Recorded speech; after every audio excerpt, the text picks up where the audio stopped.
So I bought a junkyard motor, hoping to do a budget build on my wife's Mustang. How did that go?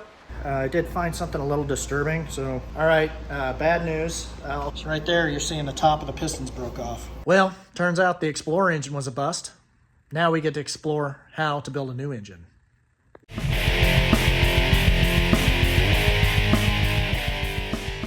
The Mustang is equipped with just your run-of-the-mill small block 302 or 289. Really can't tell. I don't know the condition of the engine. It did have an Edelbrock Performer intake on it, so somebody had worked on it, but I wasn't really sure of the motor. I did know it was a flat tappet cam, which I really wanted to get rid of, so I thought to do that on the cheap, I would like to just go find an Explorer motor that already has like GT40 heads. It's a roller cam. You know, all I got to really do is just change that bump stick out, stick that in there, and I can just put it right in the car. So I found one for $500. I bought a Explorer engine takeout that the guy promised me was good. So this is what happens when you don't check things out before you pay the man. Today, we're taking this Explorer engine and we're going to make it a Mustang engine. All right, so one of the differences in these engines over the years is Ford did go from a GT40 head to a GT40P head.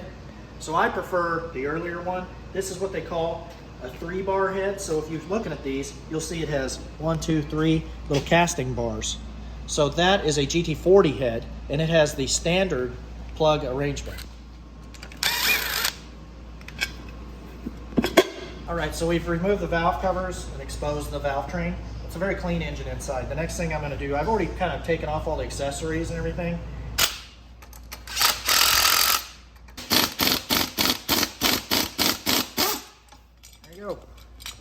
All right, so we got all the top front bolt covers removed. Now we got to take the 2 from the bottom. So we're going to flip the motor over. That's why we drain the oil, so we don't dump it all over the floor. To remove the oil pan and get this out of the way. Remove the oil pan. I'm going to use this oil pan remover tool. No, it's the same. We're not saving this, so we don't have to worry about being nice to it. This is going in the trash. This engine looks really clean inside, which is great. I did find something a little disturbing. So this is the oil pickup, and it's got like all kinds of debris in it. So we're gonna have to check this thing pretty thoroughly because it looks like we could have a problem. Remove the heads real quick.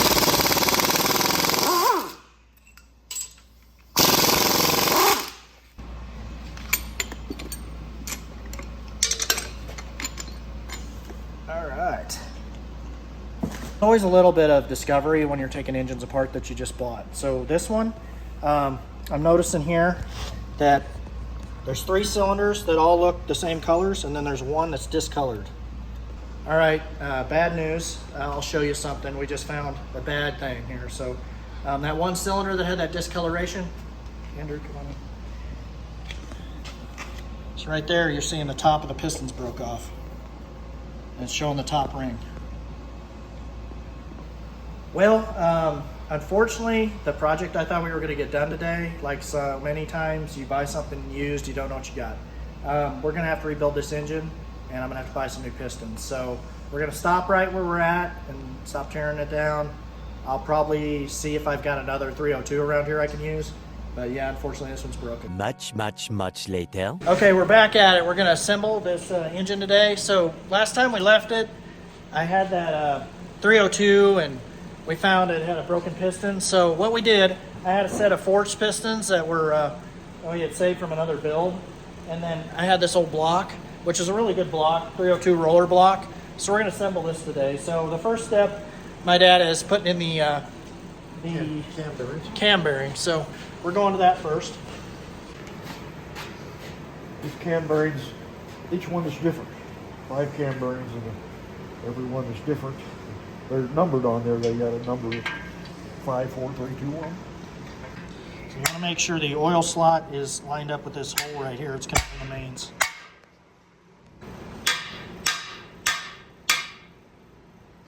So how do you know you got these right? So look through the hole. I don't know if you can see it. Oh, there you go. There you go. See?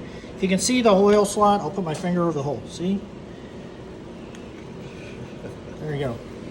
That's how you know you got it right. Okay, the cam bearings are all installed, so now we're ready to put the actual cam in. I got a camshaft for this. It's a Summit cam. It's actually a, it's like a rehash of the original E303. It's called a continuation series. There's the part number. Anyway, it's got a little more duration and just a hair more lift than the original E303. Should be a nice little healthy cam for a 302. Camshaft is installed, sitting in place. Now what? Main bearings at first and put the crankshaft in, okay? Fourth. So you'll see there's a tab right here and the oil hole. So you want to make sure that that's in the right slot. Thrust bearing goes in the middle one. Yes.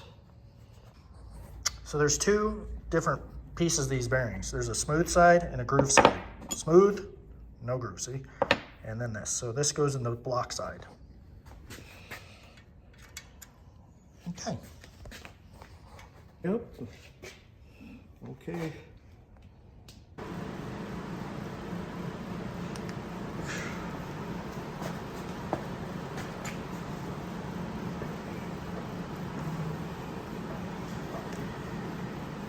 So right here, you'll see the number 1, 2, 3, 4, and the rear cap. And see how the arrows are all pointing? There's a little arrow.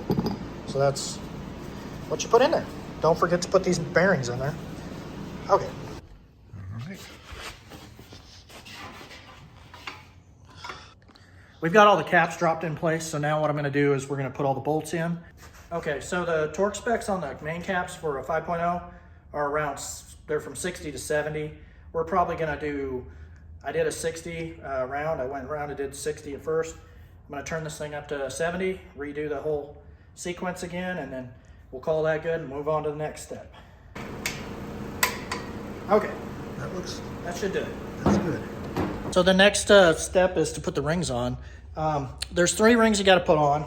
Actually, there's 3 sets of rings. There's the lower ring, that's the oiling ring.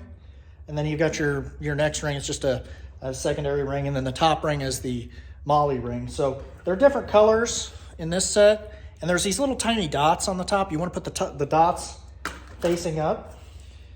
And you see how these are a little different color. So we're going to install those next. We got to do all 8 pistons, so I'll time lapse this.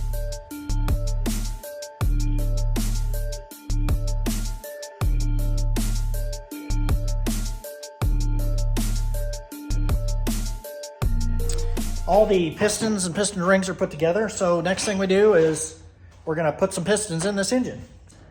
Okay, so we've cleaned all the cylinders. We've cleaned them all out. And then we just put a little bit of oil in there. Just to oil them, just pre-lube them a little bit before you'd start putting the pistons in. I've already put all the pistons and rings on. You saw me do that. So they're really ready to install. Right here we have the rod bearings. So they're the same as the ones on the crank. They've got little notches on them. See that little notch? You want to make sure that that notch lines up with the notch on the cap itself.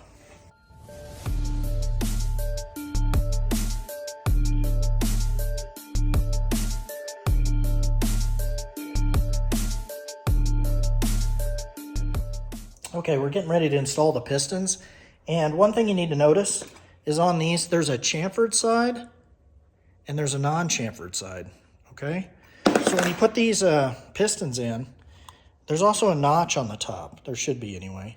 The notch goes towards the front, and that should put the chamfered side towards the crank. The non-chamfered side should butt up against the other rod, the adjacent rod. Okay, so we put in, this is piston number 1 in a Ford. 2, 3, 4, 5, 6, 7, 8.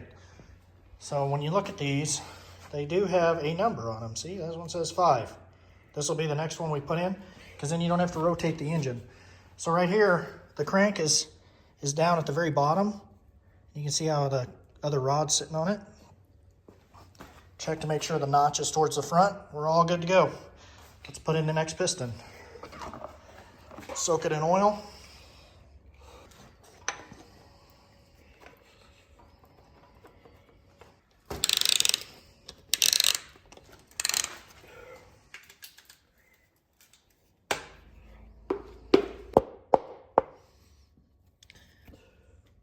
so that's the first one. Okay, now we got to rotate it over and put the caps back on.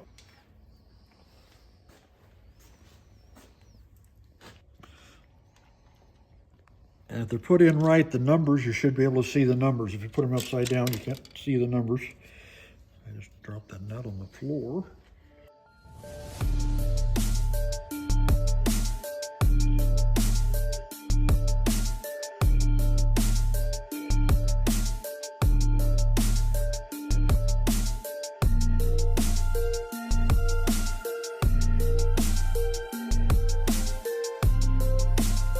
All right, so we've got a double roller timing chain for this 302. That's next to go on here. Goes on the front crankshaft, connects the camshaft, and we'll install that now. There's a little dot right here on this, on the crankshaft. There's also a little dot right here on the cam. Those two dots need to line up, and that's when it's timed properly. So you want to rotate that right there. Are lined up right. You can see the mark on the big gear and the little gear line up with each other. The next step is to put on the front cover, which I've got right here. You need to put the seal in. It doesn't come with a seal. You can't run it with that one. And the tip is keep the spring, there's a little spring inside here, to the inside, to the oil side, always. If you don't do that, it will leak. So that lines up nicely, everything kind of, this is an old school cover. Need to make sure you have the right cover to go with the type of water pump you're using. I did buy a master bolt kit from Summit. It looks pretty nice. I just didn't want to search through and find all those bolts. It says what stuff is. That's pretty handy. So I think this will work nicely. And this is a hydraulic roller cam. So I'm reusing the lifters that were in it. They look like they're in good shape. Putting a little lube down each hole onto the cam lobes. Just want to make sure it has that initial lubricant when you do fire up. So these have this little roller on them. It just goes cam down. So slide those in.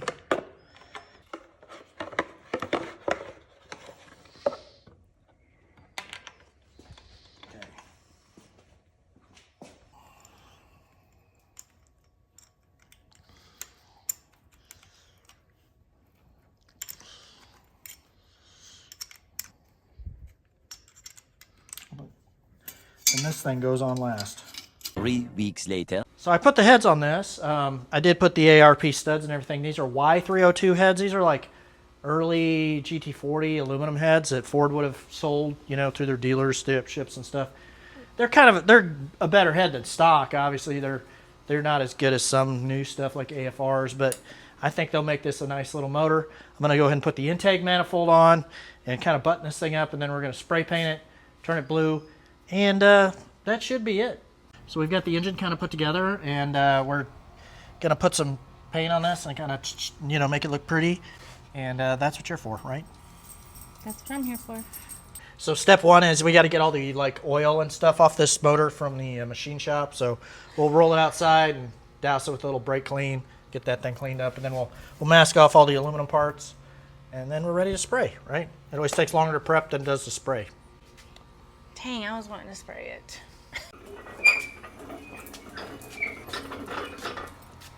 All right, so we rolled it outside because we're fixing to use the traditional brake cleaner to clean this thing up a little bit. It does have some residue left over from the machine shop. You just want to get all that off because paint don't stick to oil.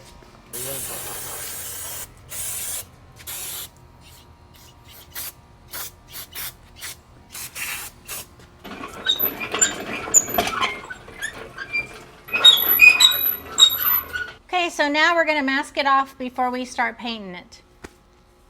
Masking it off, keeping those aluminum heads aluminum. Okay, so we're going to use the dark blue Ford 1606 on this and get it sprayed up.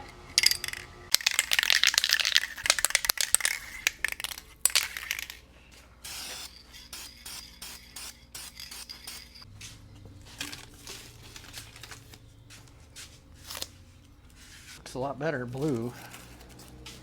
Yeah, does look a lot better.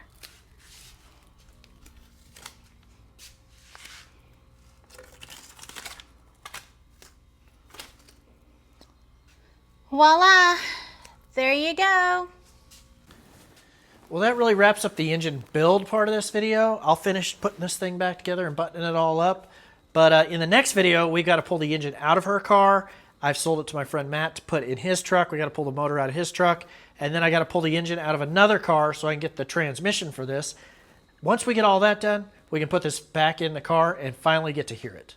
Thanks for watching this episode. Stay tuned for part 3 where we get to put this thing back in the car and get it running. Don't forget to like and subscribe. See y'all next time.